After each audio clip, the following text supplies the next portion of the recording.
गिर गए हैं कि इतनी पस्ती आ गई है कि हम माँ से भी अपनी बात नहीं कर रहे। वैसे इस सबसे पहले अखलाक की तारीफ़ है क्या? अस्सलाम वालेकुम रहमतुल्लाहि व बरकातुहू। अल्हम्दुलिल्लाहि रब्बिल आलमीन वस्सलातु वस्सलामु अला रसूलिल करीम व अला आलिहि व सहाबिहि अजमईन अम्मा बाद। औज़ु बिल्लाहि मिनश शैतानिर रजीम बिस्मिल्लाहिर रहमानिर रहीम। अखलाक जो है वो खल्क़ से बना है, असल में तख्लीक अल्लाह की चीज़ें की हुई हैं। तो इसमें अच्छे अखलाक के बारे में हुज़ूर सल्लल्लाहु अलैहि वसल्लम की बारहा हदीसें हैं। जब हज़रत आयशा रज़ियल्लाहु ताला अन्हा से जब ये मालूम किया कि अल्लाह के रसूल सल्लल्लाहु अलैहि वसल्लम के अखलाक कैसे थे, तो हज़रत आयशा रज़ियल्लाहु ताला ने बात फरमाई, क्या तुमने कुरान नहीं पढ़ा? मतलब कुरान की जो तालीमात थी वही अल्लाह के रसूल सल्लल्लाहु अलैहि वसल्लम के अखलाक थे। तुम में बेहतरीन है वो लोग जो अपने घर वालों के साथ अच्छे हैं। तो हमें अखलाक की जो शुरुआत है वो अपने घर से करनी है। क्राइटेरिया दे दिया गया कि हमें सबसे पहले अपने घर वालों के साथ अच्छा होना है। असल में जो आपका सवाल है कि फ़ुक़दान क्यों है, इसके लिए तो असल में मुआशरा भी ज़िम्मेदार है, माँ बाप भी ज़िम्मेदार हैं, असातिज़ा भी ज़िम्मेदार हैं और ख़ुद इंसान भी ज़िम्मेदार है। अल्लाह तो हर इंसान को खुल्क़ सलीम यानी कि अच्छी सलीम फितरत पे पैदा करते हैं। उसके बाद लोग उसे माहौल के हिसाब से, हालात के हिसाब से, मज़हब के हिसाब से लोग तब्दील होते रहते हैं। तो इसलिए हमें ये समझना है कि अल्लाह के रसूल सल्लल्लाहु अलैहि वसल्लम की मंशा क्या थी। देखिए, हमें हमारा जो दीन है वो नरमी को पसंद करता है, अच्छे अखलाक को पसंद करता है। हुज़ूर ने फरमाया जिसका अखलाक अच्छा नहीं वो हम में से नहीं। तो अब आप अंदाज़ा लगाइए कि कितनी अहम तरीन चीज़ है कि हमारे अंदर नरमी हो, अच्छा अखलाक हो। वही तरबियत हम अपने बच्चों को दें। जब हम अपने बच्चों के सामने अपने माँ बाप को डांटेंगे या गालियाँ देंगे या उनकी इज़्ज़त नहीं करेंगे तो लाजमी आगे चल के फिर वो हमारे साथ भी यही रवैया करेंगे जो आप बता रहे हैं। असल में ये ऐसी खेती है जैसी बो वैसी काटो। हम बचपन से उन्हें की तरबियत नहीं करते। वो अपने घर के मुलाजिमों को कुछ भी कह दें, वो गरीब बूढ़े चौकीदार को कुछ भी कह दें, गरीब बूढ़े अपने ड्राइवर को कुछ भी कह दें, हम उन्हें टोकते नहीं। हम ये समझते हैं ये हमारे मुलाजिम है, इनका हक़ है कि सुने, और हमारे बच्चे इन पे कितना ही टॉर्चर करें, कितना ही इनके इस्तेसाल करें, कोई फ़र्क नहीं पड़ता। तो वो बच्चे आगे चल के उस ड्राइवर से आपके ऊपर चढ़ेंगे। उसके बाद ये है वजह जो तालीम और तरबियत अल्लाह ताला ने कहा कि लक़द खलक़ल इंसान फ़ी अहसन तक़वीम, कि मैंने बेहतरीन तख्लीक पर, बेहतरीन उस पर इंसान को पैदा किया। इसमें मज़ीद बात करेंगे, कॉलर को शामिल कर रहे हैं। अनवर जावेद साहब हमारे साथ हैं। बताइए अनवर साहब, क्या जानना चाहते हैं? अस्सलाम वालेकुम व रहमतुल्लाहि व बरकातुहू। वालेकुम अस्सलाम व रहमतुल्लाहि व बरकातुहू। हाँ, कैसे मिजाज है आप लोगों के? अल्हम्दुलिल्लाह। हाँ, मेरा सवाल ये है कि सुन्नत और नवाफिल की क़ज़ाए उम्री पढ़ी जा सकती क्या, पढ़ना चाहिए क्या? ठीक है, क़ज़ाए उम्री के बारे में सवाल है ना आपका? जी जी, क़ज़ाए उम्री में सुन्नत और नवाफिल पढ़ सकते क्या? ठीक है, क़ज़ाए उम्री की सुन्नत और नवाफिल भी पढ़ सकते हैं जो क़ज़ाए उम्री पढ़ रहे हैं। नहीं भाई, क़ज़ाए उम्री के नवाफिल और सुन्नत नहीं पढ़े जाते। जो लोग क़ज़ाए उम्री पढ़ते हैं वो सिर्फ फ़र्ज़ पढ़ते हैं, हर फ़र्ज़ नमाज के साथ उसे जोड़ लेते हैं। तो बाकी नवाफिल और सुन्नत तो कभी नहीं पढ़े जाते क़ज़ाए उम्री। अच्छा, हज़रत रज़ियल्लाहु अन्हु ने फरमाया कि अच्छे अखलाक की अलामत क्या है? सबसे पहले हलाल चीज़ की तलब और हराम चीज़ से इज्तनाब और अपने घर वालों से वुसअत से काम लेना। हम लोगों के सबसे पहले, अगर मैं इसमें तीसरे वाले पॉइंट पे अगर करूं कि हम दूसरों के साथ जब मिलते हैं तो अस्सलाम वालेकुम व रहमतुल्लाहि व बड़ा गर्म जोशी से, और ये घर आते हैं तो घर में ऐसा लगता है जैसे पुलिसमैन आ गया हो। तो ये असल में मसला ये है, दीन की सही समझ नहीं है। असल में चंद इबादत को ही हमने दीन समझ लिया। दीन एक मुकम्मल पैकेज है आरिफ भाई। असल में सिर्फ रोज़ा हज ज़कात का नाम दीन नहीं है। अच्छा अखलाक, नरमी, घर वालों के साथ बेहतरीन रवैया, भाई ख़ुद हुजूर फरमा के गए तुम में बेहतरीन हम लोग जो अपने घर वालों के साथ अच्छे हैं। अब हमें क्राइटेरिया ही दे दिया गया और हम घर वालों के साथ सबसे ज़्यादा सख्ती करते हैं। दीनदार होने के बाद सबसे ज़्यादा सुर्खी हमारे चेहरों पर। मेरे पास एक लड़का आया, उसकी माँ पहले आ गई, अभी 3-4 दिन पहले उसने यही बताया जो आप बता रहे थे कि वो बात नहीं करता, बात करता है लड़ने को दौड़ता है और चिल्ले खींच रहा और 4 महीने के लिए जा रहा और नमाज़ों का पाबंद। फिर मैंने उसे बच्चे को बुला के जब उसे समझाया तो वो रो दिया, कहने बात आप ही की ठीक है। मैंने रसूल अकरम सल्लल्लाहु अलैहि वसल्लम की सुन्नत सिर्फ दाढ़ी टोपी रखना है, नमाज़ें पढ़ना नहीं है। रसूल सल्लल्लाहु अलैहि वसल्लम की सुन्नत तो सबसे पहले रवैया है। भाई ये तो हुलिया तो अबू जहल का, अब्दुल्ला बिन उबई का भी यही था। नमाज अब्दुल्ला बिन उबई हुजूर के बिल्कुल पीछे पड़ता था। बिल्कुल रवैये में फ़र्क था। आपकी इमामत में नमाज हो रही है, हाँ, और पीछे खड़ा है बिल्कुल जी, लेकिन फ़र्क रवैये में था। हुजूर सल्लल्लाहु अलैहि वसल्लम का रवैया अपने घर वालों के साथ कैसा था? अब्दुल्ला इब्न उबई का रवैया कैसा था, आप अंदाज़ा लगाइए कि वो किसी भी कीमत पे गाली गलौज के बिना बात नहीं करता था। मुनाफिकों की पहचान यही बताई हुजूर ने। और हुजूर अकरम सल्लल्लाहु अलैहि वसल्लम का मामूल ये था कि बद्दू ने पेशाब भी कर दिया मस्जिद में तो उसे किस तरह से डील किया। साहबे किराम मारने दौड़े, हुजूर ने ना इसे पूरा पेशाब करने दो। फिर उसे प्यार से बुलाया और ये कहा कि अल्लाह के घर हैं, इनमें पाकी के साथ आना होता है, यहाँ नापाकी नहीं फैलाई जाती। उसने हुजूर मुझे पता नहीं था। और उसके बाद हुजूर के अखलाक की वजह से वो इंसान जाके पूरे के पूरे उसका कुनबा जो है, पूरा का पूरा कबीला ईमान में आ गया। तो अखलाक की वजह से हुजूर अकरम सल्लल्लाहु अलैहि वसल्लम ने तो बहुत लोगों को बदला है। अब आप एक उसका वाक़या याद करो ना, एक साहबी ने आके कहा हुजूर से कि हुजूर मेरी ज़िना को बहुत तबीयत चाहती है। हज़रत उमर जैसे बैठे थे वहाँ, सख्त आदमी, गर्दन उड़ाने के लिए तैयार, तलवार निकाल के, हुजूर से ऐसी बात। तो हुजूर ने कैसी शफकत और कैसी हलीमत से उसे समझाया कि कोई बात नहीं, बैठ जा।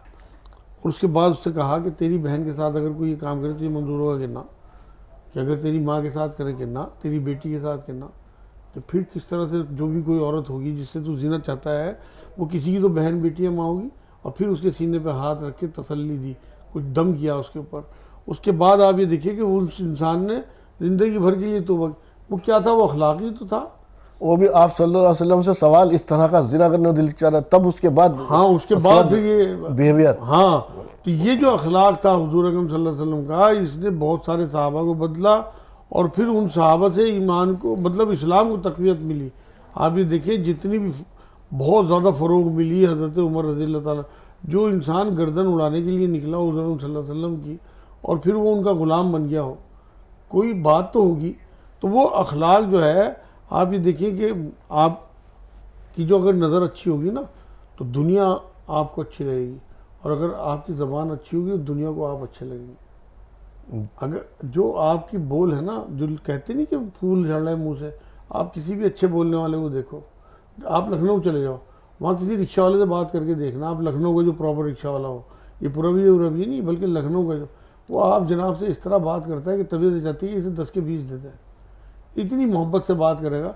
बस ये जो है अखलाक, इससे तो आदमी दिल जीत लेता है। तो लेकिन हमारे यहाँ फुकदान इसी वजह से है कि हमारे यहाँ तालीम दी जा रही है, तरबियत नहीं हो रही। पहले तरबियत होती थी, बच्चों को टोका जाता था, बड़ों का एहतराम बताया जाता था, बाअदब बानसीब बेअदब बदनसीब, ये जुमला मैंने अक्सर सुना अपने बचपन में, अब कहीं सुनने को नहीं मिलता।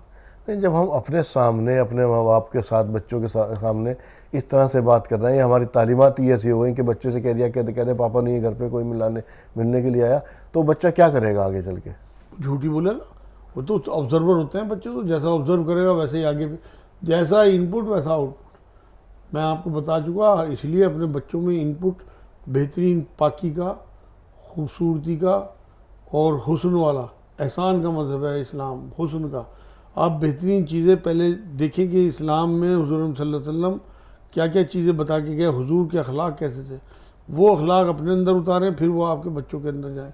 ये थोड़ी कि आपने दाढ़ी रख रखी, टोपी लगा रखी है, गाली गलौज, मारपीट, घर में एक हंगामा, नमाज पाँचों, तकबीर औला फिला नहीं हो रही, तकबीर उला आपकी फौत नहीं हो रही, और आप झूठ भी बोल रहे हैं बच्चों के सामने, आप गाली गलौज भी कर रहे हैं, आप सिगरेट भी पी रहे।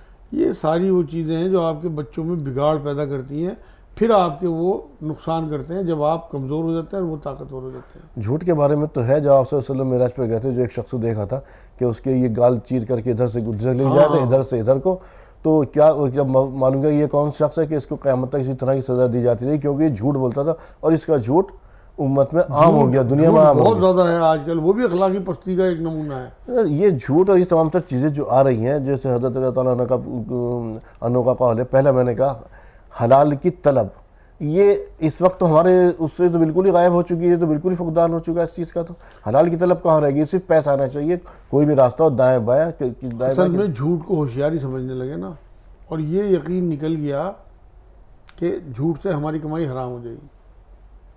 अब तो जुमला जो बाज़ार में चलता है ना कि बिना झूठ के काम नहीं चलता जी, ये जुमला चलता है। तो जब ये जुमले हम याद कर लेंगे तो हमारे माशरे की अखलाकी पस्ती का अंजाम क्या होगा, क्योंकि जब झूठ बोलेगा आदमी तो एक्सप्लाइट भी करेगा सामने वाले को, और जब एक्सप्लाइट करेगा तो दो ही तबके हैं, एक शोषक एक शोषित।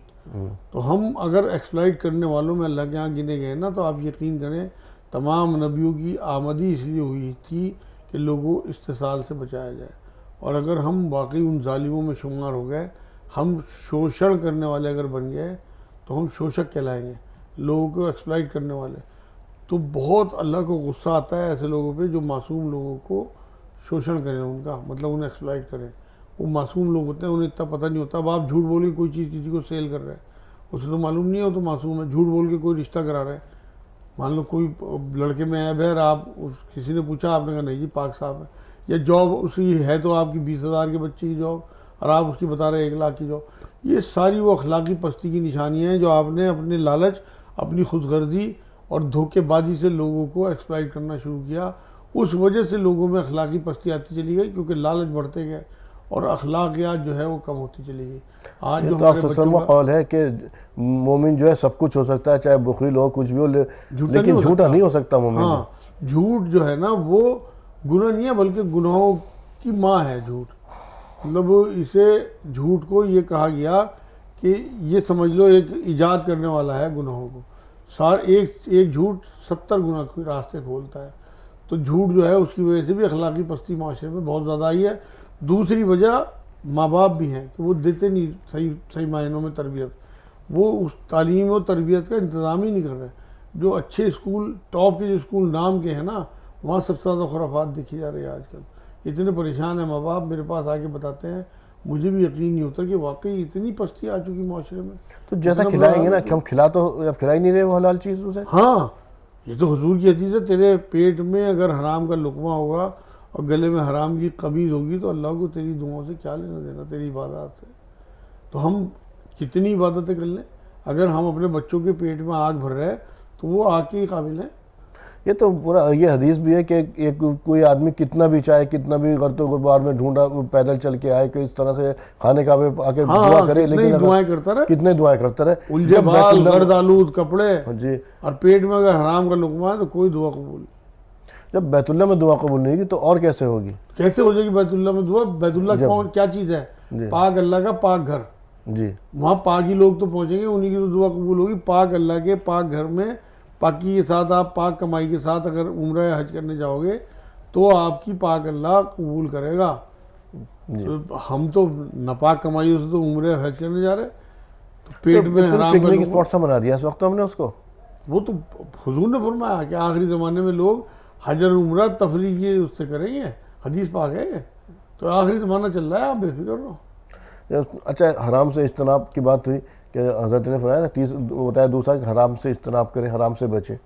हाँ, तो हराम बताया तो ये अखलाक जी। अब तो चीज़ों को, लोगों को इस तरह सजा के देखो, कुरान में अल्लाह ने कहा, क्या कहा बार बार कि शैतान तुम्हारे कामों को मुज़य्यन करके तुम्हें दिखाता है, खूबसूरत करके, कि तुम्हारे जो बुरे काम हैं उन्हें इस तरह सजा के दिखाता है कि तुम्हें लगता ही नहीं कि हम बुरा काम कर रहे हैं।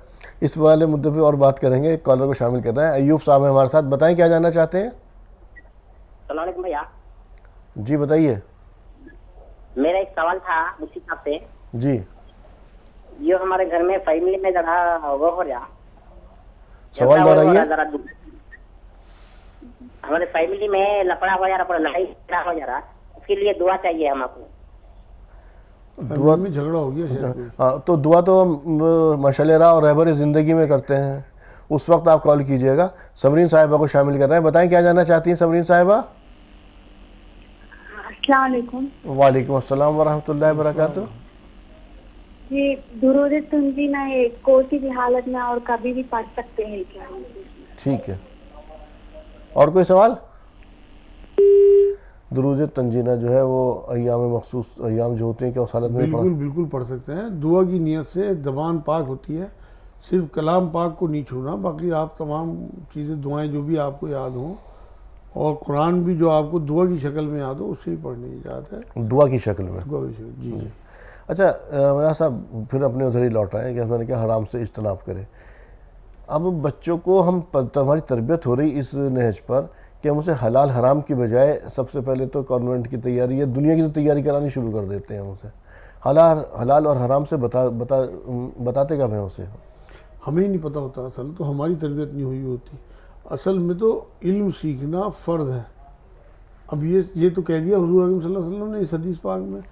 अब जो चीज़ें हमें हलाल बताई गई हैं उनका इल्म सीखना हमारे पर फ़र्ज़ है, जो जो चीज़ें हराम है, किन चीज़ों से बचना, किन चीज़ों को इस्तेमाल करना, क्या चीज़ें हलाल है, क्या चीज़ें हराम है, ये सब हमें खुद इल्म सीखना है, तब हम अपने बच्चों को इस पर तरबियत पर और बात करूँगा।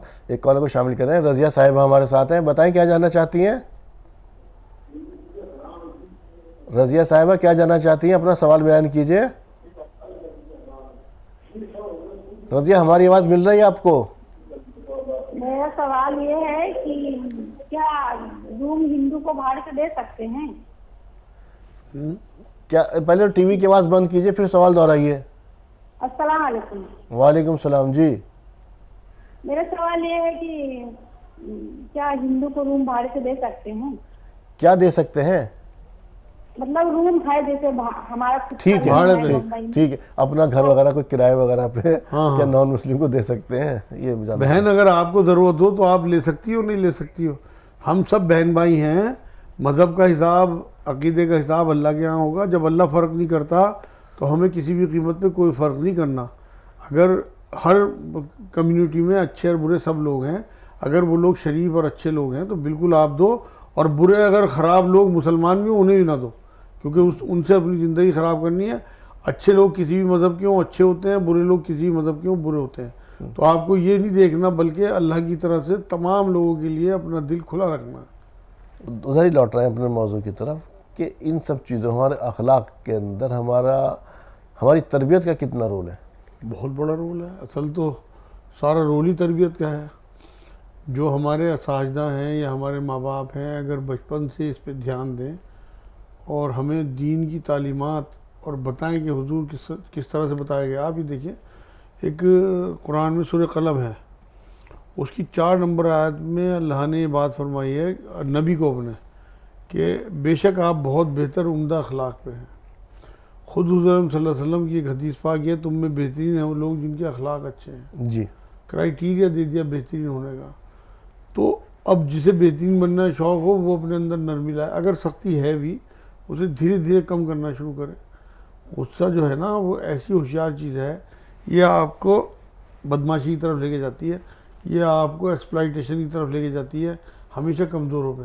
बूढ़े माँ बाप हों, छोटे बहन भाई हों, कमज़ोर बीवी हो, मासूम बच्चे हों, ठेले वाले हों, रिक्शा वाले हों, मजदूर हों, ड्राइवर हों, चौकीदार हों, अपने ताकतवर पे नहीं आएगा। कभी किसी एमएलए पे, एमपी पे, इंस्पेक्टर पे, एसपी पे कभी नहीं आएगा। मैं तो जब मानूँ ना, इंस्पेक्टर अगर पीछे से आके मोटरसाइकिल भी टांगों में घुसा देगा तो ये कहेंगे कोई बात नहीं सर, ये तो हो जाता है। रिक्शा वाले से ज़रा सी अगर रिक्शा लग गई तो उसके रैपट मारेंगे पलट के। ये तो हमारी अखलाकियात का हाल है।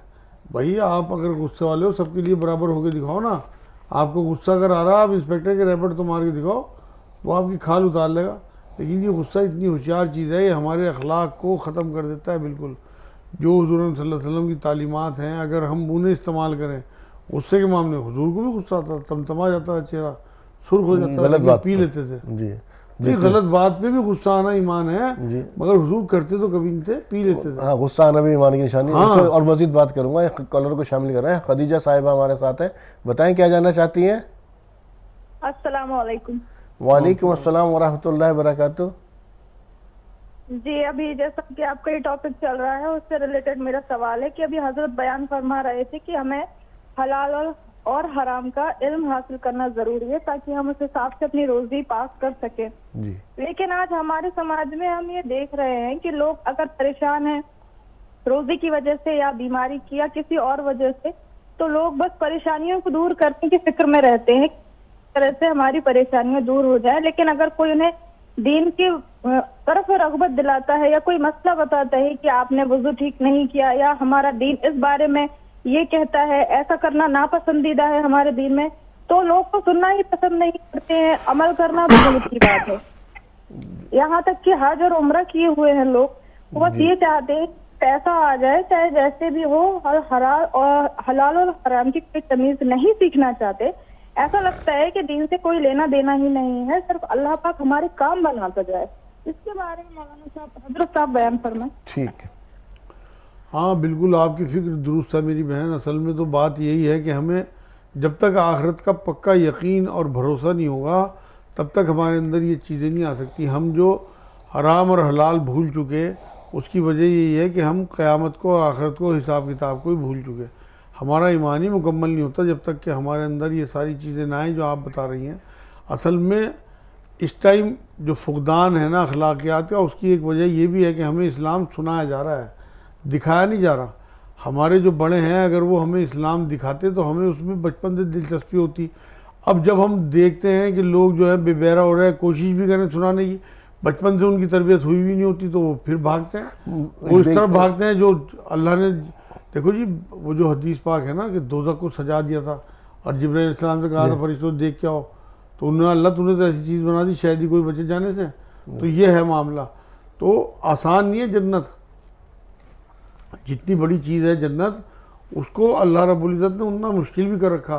तो हमें अपने बच्चों की फ़िक्र होनी चाहिए कि इन्हें किस तरह से हम जन्नत तक पहुँचाएँ, हमें अपनी भी और बच्चों की भी। मुझे था उन्हें बहन ने बहुत अच्छी बात कही थी उसके अंदर कि हम अपनी तकलीफ़ तो दूर करना चाहते हैं, लेकिन तरीक़ा जो है ना हमारा वो हलाल और हराम, बस ये तकलीफ दूर हो जाए, एक शॉर्टकट मिल जाए हमें किस सूरत से, वो ये कि हमारी तकलीफ जो कुरान की आयत है, हाँ उसके ऊपर हावी हो गई। हाँ, शुरू में कुरान में उस सूरह बकरा में अल्लाह रब्बुल इज़्ज़त ने ये बात फरमाई है कि ए नबी इनसे कह दो मैं इनके करीब हूँ, मैं इनकी सुनता हूँ, जो ये पुकारते हैं मैं इनकी सुनता हूँ, जवाब भी देता हूँ, लेकिन ये मेरी भी तो सुने। अब हम अपनी तो लिस्ट पकड़ा देते हैं अल्लाह को कि अल्लाह ये भी दे दे, ये भी दे दे, ये भी दे दे, उसकी सुनने को तैयार नहीं है। जो मैंने किसी एपिसोड में आपको ये बात कही थी ना कि मोमिन मुसलमान जो है ना वो अल्लाह को मानता है और मोमिन अल्लाह को भी मानता है, अल्लाह की भी मानता है। तो हमें अल्लाह की माननी है, तब हम हराम और हलाल की पहचान, हराम हलाल से बचना, हराम की तरफ से बचना, हलाल की तरफ रागिब होना, रसूल अकरम सल्लल्लाहु अलैहि वसल्लम की हद दर्जे की इत्तबा करना, पैरवी करना, ये सारी चीज़ें हमारे अंदर तब आएंगी। तो इससे पहले थोड़ी आ सकती हैं। और मजीद बात करें, दो कॉलर शामिल कर रहे हैं, शाहिदा और फरीदा हमारे साथ हैं। पहले शाहिदा साहिबा को शामिल कर रहे हैं, बताएं क्या जानना चाहती हैं। अस्सलाम वालेकुम। वालेकुम अस्सलाम व रहमतुल्लाहि व बरकातुहू। हजरत को भी अस्सलाम वालेकुम। कैसे हैं आप लोग? अल्हम्दुलिल्लाह। जी, मैं ये पूछना था, हमारा बेटा है वो कुछ कर नहीं रहा है, उसको तो ये लगा है कि बस यही जो आज बयान कर रहे हैं हराम और हलाल की, वो हर वक्त यही करता रहता, देना 100 देना 500, कुछ कर ही नहीं रहा है। हजरत से मेरी ये इल्तिजा थी कि 1 हफ्ता हो गया हजरत साहब, वो 8 दिन से सोया नहीं है, घर से बाहर है। और लोगों को कल घर में कंप्लेंट आई जी, वो हमें पकड़ के मार रहा है, इतना चिल्ला रहा है, सामान तोड़ रहा है, लोगों को भी घर में आता है, घर में भी। हजरत मैं इतनी परेशान हूँ कि मैं आपको बता नहीं सकती। और इतनी नींद है उसके आंखों में, 9 दिन, आज 9वां दिन है, कल तक 8 शब हो गए और वो लड़का सोया नहीं है। और काम उसके पास कोई काम नहीं है जी, दुकान खोल रखी थी, आप समझ सकते हैं, कोविड में दुकान बंद हो गई पिछले साल, उसी चीज में वो फिर वही हराम डील हो गए, कुछ करना नहीं, वालिद नहीं है उनके। मैं कैसे कर रही हूँ हाफिज जी कि मैं बता नहीं सकती। मैं इतनी परेशान हो गई हूँ, इतनी परेशान हो गई, मुझे आप कोई सलाह दीजिए। मैं नमाज भी पढ़ूं, मैं वजीफे भी करूं, हर चीज, मुझे कुछ चीज समझ में नहीं आता क्या करा जाए उससे। ठीक है सर। नशेड़ों के साथ घूम रहे हैं, अब ऐसा ना शराब पी ले, नमाज परहेजगार है लेकिन बिल्कुल नहीं मानता। इसमें परेशानी आई है कोविड के दौर में। आप उसे किसी साइकेट्रिस्ट को दिखा लें, किसी दिमाग के डॉक्टर को, इंशाल्लाह ताला वो दवाई देंगे, ठीक हो जाएगा बच्चा आपका। मैं भी दुआ करूँगा, आप उसके लिए दुआ भी करें, उस पर दम भी करें।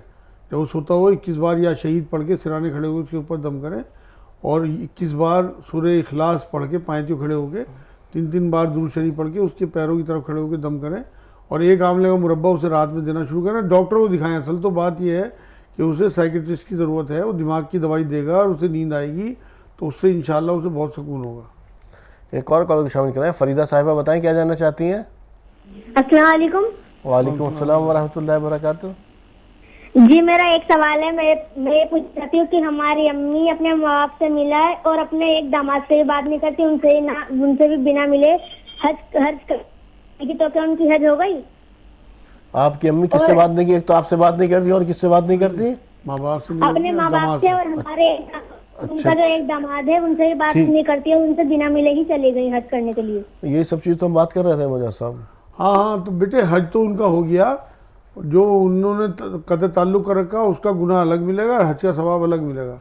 तो हज उनका इंशाअल्लाह ताला हो गया, लेकिन उन्हें माफ़ियों के साथ जाना चाहिए था, क्योंकि वो बरकतों की जगह है। जो चीज़ लेके जाओगे वहाँ उसमें बरकत के साथ अल्लाह वापस भेजता है। नफ़रत लेके जाओगे तो नफ़रत में बरकत हो जाती है, और मोहब्बत लेके जाओगे तो मोहब्बत में बरकत हो जाती है। अभी आप फ़िलहाल आपके लिए मेरी सलाह ये है कि आप कोशिश करें उन्हें मिलवाने की। आप उन्हें इसमें सिर्फ इस्लाम झूठ की भी इजाज़त देता है। आप अगर उन्हें कहोगी कि हमारे जीजा जो है बहुत रो रहे थे आपसे बात करने के लिए, और आप भी अपनी तरफ से कोशिश करो, जब वो कोशिश कर रहे हैं उधर जीजा हो ये कह सकती हो आपकी अम्मी बहुत एक दिन कह रही थी कि मेरी गलती है, मैंने इस तरह, तो इस तरह से उनका कुछ आपस में मिल जाएगा। इसी तरह उनके अपने नाना नानी के लिए आप उनसे कहो, तो इंशाल्लाह मैं भी दुआ करूँगा कोई ना कोई रास्ता निकलेगा। इस मामले में इस्लाम सिर्फ झूठ की इजाज़त रिश्ते बनाने के लिए देता है। ये हमारा मौजू भी था, इसी में बात भी करें अखलाक की पस्ती के बारे में। और आपने देख लिया कि कॉलर खुद कह रहे हैं कि हज भी हो गया, सब कुछ है, ना माँ बाप से बात कर रहे हैं ना दामाद से। मज़ीद बात करेंगे, कॉलर को शामिल कर रहे हैं। आसिया साहिबा है तेलंगाना से हमारे साथ, बताएं क्या जानना चाहती हैं। जी अस्सलाम वालेकुम रहमतुल्लाहि व बरकातहू।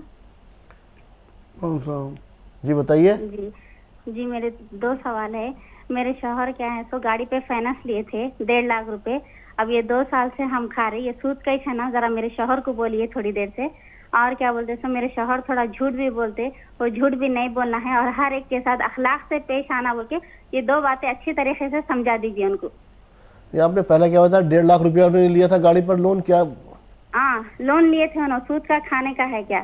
ठीक है, बस अल्लाह उन्हें इन गुनाहों से बचाए। सारे बड़े गुनाह हैं मेरी बहन, झूठ बोलना भी और बदअखलाकी भी और सूद का लेन देन भी। तो मैं तो दुआ ही कर सकता हूँ, उन्हें समझना चाहिए कि जितनी भी कुरान में चीज़ें अल्लाह ने मना कर दी वो सब अल्लाह की मुखालफत है। अल्लाह से एक हिसाब से दुश्मनी मोल लेना है, तो अल्लाह से दुश्मनी मोल लेके कोई नहीं बच सकता। अगर दुनिया में उसने थोड़ी बहुत ही खुशियाँ पा भी ली तो आखिरत में उसके लिए करोड़ों अरबों खरबों साल का अजाब तैयार है, क्योंकि अल्लाह नाइंसाफ़ नहीं है। जब वो काफिरों को ये बात कहता है कि तुम ये अमल करोगे तो मैं तुम्हें सज़ा दूंगा, तो वो नाम मुसलमान रखने से बचेंगे नहीं लोग, कि अल्लाह अपने ऊपर कोई ब्लेम नहीं लगवाने देगा कि ये नाइंसाफ़ है। अल्लाह माज़अल्लाह, अल्लाह को हिसाब करना है, इंसाफ करना है, तो उसकी नज़र में तमाम लोग बराबर हैं। तो इसलिए अपने हस्बैंड पे आप ये करें कि या वदूद पढ़ के 1000 बार चीनी नमक दम कर लें और वो उन्हें खिलाएँ, और उन्हें प्यार से समझाने की कोशिश करें। किसी आलिम दीन से राब्ता करा दें उनका, कोई अच्छी किताब उनके सिराने डाल दें, जिससे कुछ उन्हें अकल आए इस बात की कि ये बड़े बड़े गुनाह वो कर रहे हैं, अल्लाह के यहाँ पकड़ होनी है, तौबा कर लें जल्दी से जल्दी जितनी भी हो, क्योंकि किसी भी टाइम मौत आ सकती है। मौत अभी भी और कभी भी आ सकती है। हालत गुनाह में जाना अल्लाह से दुश्मनी मोल लेना है, हालत तौबा में जाना अल्लाह से सुलह कर लेना है। एक और कॉल हम शामिल कर रहे हैं, लखनऊ से हमारे साथ है साजिदा साहिबा। सवाल बताइए, क्या जानना चाहती हैं। अस्सलाम वालेकुम। वालेकुम अस्सलाम वरहमतुल्लाहि वबरकातुहू। जी हम नमाज जब हम पढ़ते हैं जी, नियतबान कर सना पाते हैं, फिर औज़ु बिल्लाहि मिनश शैतानिर रजीम बिस्मिल्लाहिर्रहमानिर रहीम कह के हम अल्हम्दुलिल्लाह शरीफ शुरू करते हैं नमाज अपनी। तो उसके लिए हम पूछना चाह रहे हैं कि सही है या गलत है। ठीक है, बिल्कुल सही है आपका तरीका। पहले सना पढ़ी जाएगी, उसके बाद औज़ु बिल्लाहि मिनश शैतानिर रजीम बिस्मिल्लाहिर्रहमानिर्रहीम, क्योंकि कुरान खुद हुक्म देता है कि जब कुरान पढ़ो तो औज़ु बिल्लाहि मिनश शैतानिर रजीम पढ़ दिया करो। और बिस्मिल्लाह हर सूरत के साथ कुरान में उतरी है, तो आपको हर सूरत के साथ बिस्मिल्लाह मिला के पढ़नी चाहिए। बिल्कुल आपका तरीका सही है बहन। एक और कॉल शामिल कर रहे हैं, मंजूर साहब है हमारे साथ। सवाल बताएं, क्या जानना चाहते हैं। अस्सलाम वालेकुम। वालेकुम अस्सलाम वरहमतुल्लाहि वबरकातुहू। जी मेरा एक सवाल है। जी, मेरी रीढ़ की हड्डी टूट गई है जी, तो मैं चल फिर नहीं होता है, लेकिन बिस्तर ही पर रहता हूँ, बैठ कर नमाज पढ़ता हूँ। तो पैर तो नहीं धो पाता हूँ, हाथ कान मुंह वजू कर पाता हूँ अच्छे से। क्या मेरी नमाज होगी? आप पैर नहीं धोते हैं? जी पैर नहीं धोते? नहीं, पैर तो कहीं जाते भी नहीं, बिस्तर ही पर रहते हैं ना, चल नहीं पाते ना। ठीक है। हाँ, नमाज क्योंकि आपको मालूमात नहीं थी, अब तक तो हो गई। आपको तयम्मुम कर लेना चाहिए, और तयम्मुम का तरीका जो है, एक बार आप एक मिट्टी का वो मंगा के रख लें, मिट्टी की ईंट मस्जिद से, और उस पर एक बार हाथ मारा, चेहरे पे फेर लिया, एक बार हाथ मारा, कोहनी तक हाथों में फेर लिया, नियत तयम्मुम की कर ली, तो आपका तयम्मुम हो गया, इंशाल्लाह आपकी नमाज भी हो जाएगी। और अगर पैर जो है नीचे नहीं लटका पाते तो आप किसी टब में पैर रख के किसी अपनी वाइफ से, बच्ची से वो पैर भी धुलवा सकते हैं, तब आपका वज़ू पूरा होगा। अगर आप वज़ू कर रहे हैं और बिना वज़ू के नमाज नहीं है तो वज़ू करें या फिर तयम्मुम करें, इंशाअल्लाह ताला आपकी नमाज़ें अब तक की तो अल्लाह ने कोताही में माफ़ कर देनी है, अल्लाह ने चाहा जो भी कोताही आपसे हुई। लेकिन आगे के लिए आप एक ईंट मंगा लें, तयम्मुम किया करें अगर पैर बिल्कुल हिला डुला नहीं सकते। वरना ये तरीका जो मैंने आपको बताया कि बिस्तर पे ही जैसे आप पूरा वज़ू कर रहे हैं, पानी वहीं इस्तेमाल करते होंगे, तो पैर जो है उस तरह किसी टब में, तशले में आप धो सकते हैं, वरना आप तयम्मुम कर लिया करें। एक और कॉल शामिल कर रहे हैं, फरीदा साहिबा हमारे साथ हैं, बताएं क्या जानना चाहती हैं। जी अस्सलाम वालेकुम। वालेकुम अस्सलाम।